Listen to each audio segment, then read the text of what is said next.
Hai, selamat datang di Biblians. Well, ini video pertama aku dengan menampakkan diriku sendiri, jadi tentu masih banyak kekurangan di sana sini, masih banyak yang harus diperbaiki dan dipelajari. Jadi kuharap kalian maklum dengan kekurangan video ini dan kuharap kalian enjoy video ini dan itu aja. Uh, Oke, mari kita lanjut pembahasan tentang alien kali ini.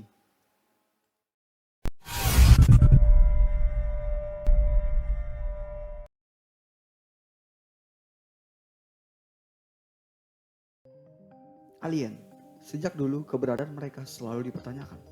Apakah mereka benar-benar ada di luar sana? Atau mereka hanyalah imajinasi dan harapan belaka dari orang-orang yang mengharapkan adanya kehidupan dan keberadaan makhluk cerdas selain manusia di luar bumi? Well, sampai saat ini keberadaan mereka benar-benar tidak terdeteksi. Walaupun ada beberapa klaim yang mengatakan bahwa mereka mendapati tanda adanya kehidupan cerdas atau alien, seperti penampakan UFO, crop circle, sinyal wow, Oumuamua, dan yang lainnya. Tapi tetap, hingga saat ini, itu semua hanya sebatas asumsi.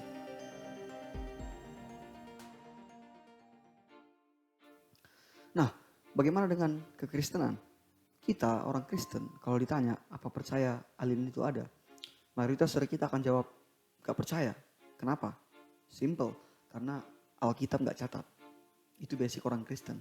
Tapi, apa memang benar buku tua yang dipercaya oleh orang Kristen sebagai firman Tuhan ini tidak pernah membahas tentang alien?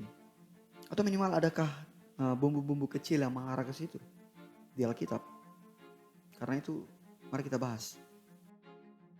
Oke, pertama kita harus sepakat bahwa makhluk hidup yang dimaksud adalah makhluk cerdas atau peradaban cerdas.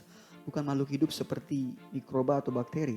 Karena kalau makhluk hidup seperti mikroba atau bakteri, hampir dapat dipastikan itu sudah ada di planet lain. Jadi yang kita maksud di pembahasan kali ini adalah makhluk cerdas seperti kita manusia. Klasifikasinya kira-kira memiliki consciousness atau kesadaran, memiliki intelektualitas, memiliki perasaan, memiliki kehendak, memiliki moral. Kira-kira seperti itu. Nah, dengan klasifikasi ini maka pembahasan kita akan bisa lebih terperinci. Well, di Alkitab sendiri nggak ada tanda-tanda tentang alien atau makhluk cerdas apapun. Alkitab sendiri hanya mencatat ada 4 entitas berpribadi yang ada di dunia ini. Yang pertama Tuhan, lalu malaikat, lalu iblis dan anteng-antengnya, dan terakhir manusia. Tidak ada entitas lain yang berpribadi selain daripada yang 4 ini. Jadi kalau kita berbicara tentang alien atau makhluk cerdas selain manusia, itu sudah berada di luar dari kategori yang 4 tadi. Nah, dengan kenyataan ini, maka banyak orang yang langsung menutup perbincangan tentang alien yang berdasarkan Alkitab karena tidak ada dicatat. Jadi orang langsung bungkam atau tidak mau melanjutkan diskusi tentang alien berlandaskan Alkitab.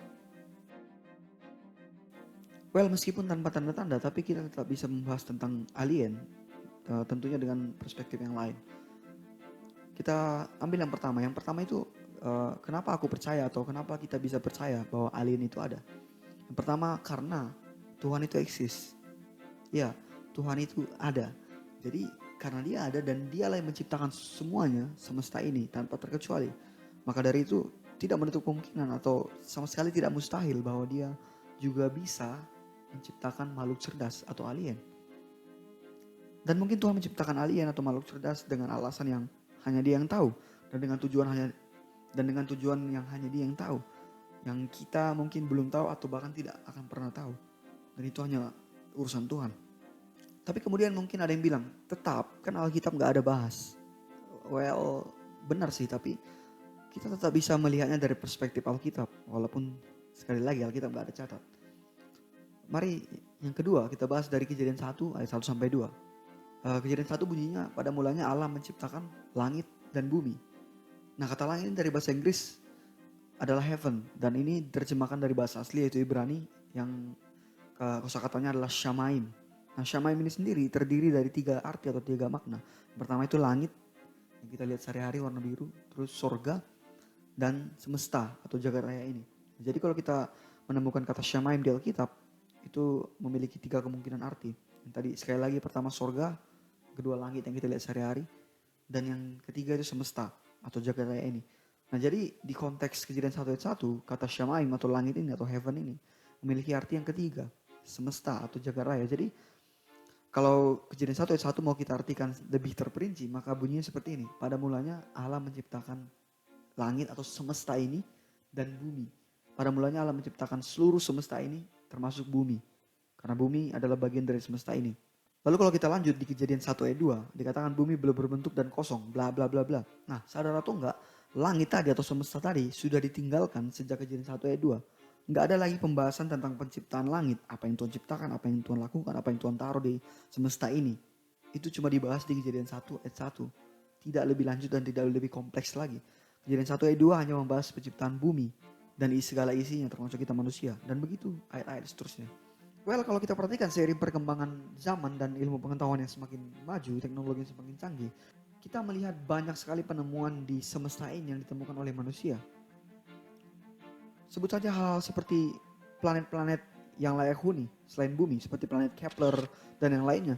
Kemudian banyak galaksi seperti Andromeda, Sombrero dan yang lain. Ada nebula, ada black hole, meteor, komet, dan semua hal menakjubkan di semesta ini yang manusia temukan seiring perkembangan zaman. Fakta yang menarik adalah tak satu pun dari hal-hal atau benda-benda yang kusebut tadi itu Alkitab catat. Alkitab sama sekali nggak catat tentang nebula, black hole, planet lain selain bumi. Bahkan Jupiter, Mars itu nggak ada dicatat di Alkitab. Bahkan benda angkasa yang dicatat di Alkitab hanya matahari, bulan, bintang, dan bumi. Well, matahari juga termasuk bintang, jadi hanya 3. Bintang termasuk matahari, bumi, dan bulan. Nggak ada benda angkasa atau fenomena angkasa lain yang Alkitab catat. Jadi meskipun hal-hal tadi tidak tercatat di Alkitab, tapi manusia berhasil menemukan atau discover it kemudian hari. Dan jadi begitu juga dengan pembahasan alien. Memang benar seperti mayoritas orang Kristen bilang, Alkitab nggak ada catat tentang alien. Tapi bukan berarti mereka nggak ada. Bukan berarti mereka pasti nggak ada. Karena sama seperti benda-benda angkasa tadi yang tidak pernah Alkitab catat. Tapi mereka ada. Ya bisa aja kita hanya perlu menunggu waktu dan teknologi dan kecerdasan yang semakin maju. Kelak kita akan menemukan alien. Atau sebaliknya mereka lah para alien yang akan menemukan kita, manusia. Kita nggak tahu. Terus kalau mau kita lihat lebih kompleks, tadi udah aku singgung bahwa kalau kehidupan seperti mikroba atau bakteri itu sudah hampir pasti ditemukan di planet di luar bumi. Nah ini lebih kompleks lagi karena mikroba atau bakteri itu makhluk hidup walaupun bukan makhluk cerdas. Minimal mereka hidup. Nah melihat Alkitab sendiri juga tidak pernah mencatat tentang adanya makhluk hidup apapun selain manusia, hewan, tumbuhan, apalagi di luar bumi. Nah melihat fakta bahwa mikroba atau bakteri ditemukan di planet lain, itu juga semakin membuka kemungkinan alien juga bisa eksis, makhluk cerdas juga bisa eksis di luar sana. Karena sekali lagi walaupun Alkitab gak catat, tapi buktinya itu semua atau penemuan itu semua eksis di luar sana, di luar bumi ini. Kemudian kalau mau kita telah lebih lanjut, dengan fakta bahwa alam semesta ini sangat luas, sekitar 93 miliar tahun cahaya, ya setidaknya itu yang sudah diamati. Sangat-sangat sempit kalau kita langsung menyimpulkan alien itu nggak ada, hanya karena kita belum menemukan bukti yang kuat. Karena pemahaman dan pengetahuan dan penjelajahan manusia di semesta ini masih sangat minim dibandingkan dengan luas, kompleks, dan begitu misteriusnya semesta ini. Jadi kita tidak bisa menyimpulkan buru-buru. Nah ini pun selaras dengan paradoks Fermi, paradoks yang diciptakan oleh Enrico Fermi, seorang fisikawan Italia Amerika. Ia mempertanyakan tentang kontradiksi antara perkiraan besarnya peluang adanya peradaban intelek dengan kecilnya atau minimnya bukti yang ada. Nah paradoks ini kalau mau kita jadikan pertanyaan kira-kira bunyinya seperti ini. Jika alien tidak ada, maka untuk apa semesta ini begitu luas dan begitu mendukung kehidupan? Tapi jika alien ada, di mana mereka semua? Kemudian selain daripada luas yang amat luas, kita juga harus memperhatikan umur semesta ini yang sudah sangat tua, sekitar 13 miliar tahun. Ya setidaknya itu yang diungkapkan ilmuwan. Nah dengan usia yang setua ini maka tidak menutup kemungkinan ada sebuah peradaban di sebuah planet dengan sistem bintang sendiri yang sudah berusia 7 miliar tahun. Dan mereka sangat-sangat mungkin untuk sudah sangat maju pesat, jauh meninggalkan manusia, peradaban manusia yang baru berusia sekitar 200.000 tahun dan di bumi yang baru berusia 4,5 miliar tahun. Dan itu sangat-sangat mungkin untuk terjadi. Well, dengan semua fakta tadi dan kemungkinan dan dukungan tadi, tetap sampai saat ini tidak ada bukti yang kuat untuk mendukung keberadaan alien. Ya, dari luas dan tuanya semesta ini kita beralih ke yang ketiga. Tadi udah disinggung bahwa ada 4 entitas pribadi yang ada di Alkitab. Dan salah satunya adalah malaikat. Nah, malaikat ini sendiri adalah ciptaan Tuhan juga. Mereka itu pribadi, mereka punya kehendak, mereka itu hidup. Tapi mereka berbeda jauh dari manusia. Mereka bukan makhluk fisik. Mereka tidak punya fisik jasmani seperti kita. Tapi mereka hidup. Dan sangat banyak di Alkitab catatan mengenai mereka. Mengenai tugas mereka, apa yang mereka kerjakan. Dan bahkan kontak mereka dengan manusia juga sangat banyak di Alkitab. Nah, melihat fakta ini kembali membuka kemungkinan bahwa alien atau makhluk cerdas selain manusia juga ada. Kenapa? Karena malaikat saja yang berbeda dari manusia, yang bisa kita sebut makhluk astral, itu bisa Tuhan ciptakan. Nah, apalagi hanya alien yang mungkin juga sama-sama makhluk fisik seperti kita, makhluk cerdas seperti kita. Tentu sangat mudah bagi Tuhan untuk menciptakan mereka. Dan soal kontak dengan manusia, bagaimana dengan itu? Ya mungkin kita hanya menunggu waktu seperti ku bilang tadi, menunggu waktu di mana teknologi dan kecerdasan sudah semakin maju, sudah sangat-sangat pesat kemajuannya. Lalu di situ kita kelak akan bisa menemukan alien. Atau seperti ku bilang tadi, sebaliknya, entah mereka yang akhirnya menemukan kita terlebih dahulu. Kita nggak tahu. Dan kalaupun sampai kapanpun kita tidak akan pernah bertemu dengan alien, ya apa boleh buat, mungkin Tuhan nggak suka kalau kita ketemu mereka. Kita nggak tahu. Kemudian ini bisa kita pertimbangkan sebagai yang keempat. Dari Roma 8 ayat 38 sampai 39. Sebab aku yakin baik maut maupun hidup, baik malaikat-malaikat maupun pemerintah-pemerintah, baik yang ada sekarang maupun yang akan datang, ataupun kuasa-kuasa baik yang di atas maupun yang di bawah, ataupun sesuatu makhluk lain. Tidak ada yang dapat memisahkan kita dari kasih Allah yang ada dalam Yesus Kristus Tuhan kita.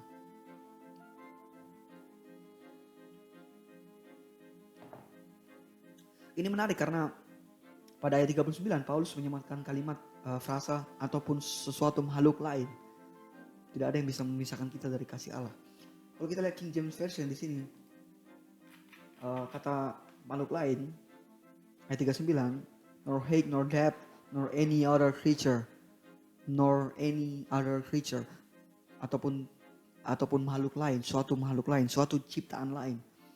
Nah, ini sangat-sangat menarik dan juga membingungkan apa yang dimaksud Paulus dengan kata makhluk lain. Karena kalau kita bilang ini maksudnya manusia lain, orang lain, tentu dia akan bilang seseorang atau siapapun atau orang lain. Tapi dia bilang makhluk lain. Apakah itu binatang? Kita pun nggak tahu. Kalau kita bilang mungkin itu malaikat. Malaikat tentu sudah disebutnya di ayat 38.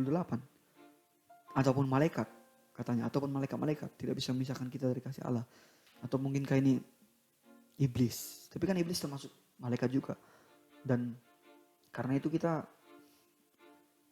tidak bisa memastikan apa yang Paulus maksud tentang kata makhluk lain. Tapi bisa kita simpan sebagai salah satu dukungan bahwasanya ada kemungkinan alien itu ada. Well, sekali lagi kita nggak tahu. Jadi apakah Alkitab ada membahas tentang keberadaan alien? Jawabannya tidak jelas. Tapi adakah kemungkinan alien eksis jika berdasarkan Alkitab? Jawabannya ada. Yang pasti adalah karena Alkitab sendiri tidak bahas soal itu dan Alkitab sudah bungkam tentang penciptaan semesta sejak Kejadian 1 ayat 2, maka kita tidak boleh langsung menyimpulkan bahwa ini diciptakan Tuhan dan ini Tuhan gak ciptakan. Karena kita nggak tahu dan kita nggak bisa menyimpulkan terlalu dini. Karena sekali lagi Alkitab aja bungkam soal itu. Alkitab tidak menceritakan soal itu. Ngomong-ngomong kenapa Alkitab tidak bahas soal itu? Ya karena Alkitab bukan buku tentang alam semesta. Alkitab juga bukan buku tentang semua hal. Alkitab itu fokus di narasi tentang bumi ini, khususnya tentang manusia, penciptaan, pemberontakan, dan kasih Allah kepada kita yang dinyatakannya dalam penebusan karya salib. Dan akhirnya manusia bisa menerima keselamatan. Itu fokus Alkitab. Jadi tidak heran banyak hal yang tidak Alkitab catat, tapi sebenarnya hal itu ada. Karena fokus Alkitab bukan ke situ.